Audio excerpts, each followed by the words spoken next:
My name is Patricia Schultz, and I'm the author of 1,000 Places to See Before You Die. Now, my earliest memory ever was when I was 4 years old, and we were going to the Jersey Shore. Nothing exotic, but it was my first realization that there was an entire world out there, and it was very exciting.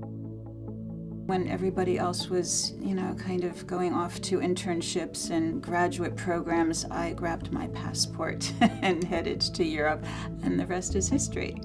I gathered the courage and took my first trip to Japan. Going deep into Asia, as I saw it, was intimidating to me. I was in this huge, massive, sprawling, overwhelming city like Tokyo. I remember my first venture down into the subway, and there's this massive color-coded map on the wall.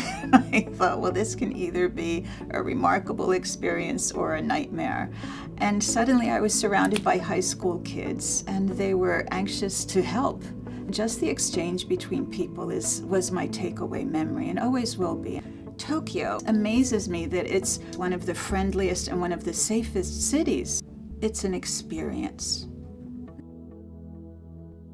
Of course, Tokyo and the various things that it offers, the museums and the sumo and the parks, Kyoto with all of its shrines and temples and the gardens that surround them, and the different festivals. And also I included Takayama, with those magnificent, beautiful centuries-old wooden structures, and also Kanazawa. I think Americans don't know much beyond Tokyo and the famous Shinkansen bullet train to Kyoto and then call it a day and go home. The food in and of itself is reason to get on a plane. This idea of Japan and the $250 hamburger being too expensive to eat, we had the most remarkable meal for about $5 each. The temples, the shrines, the gardens, cherry blossom, it's all astonishingly beautiful. But I think the people are its national treasure.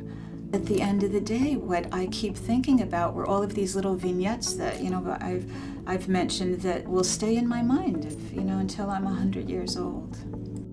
Travel opens our minds so much, and it opens, I think, our horizons.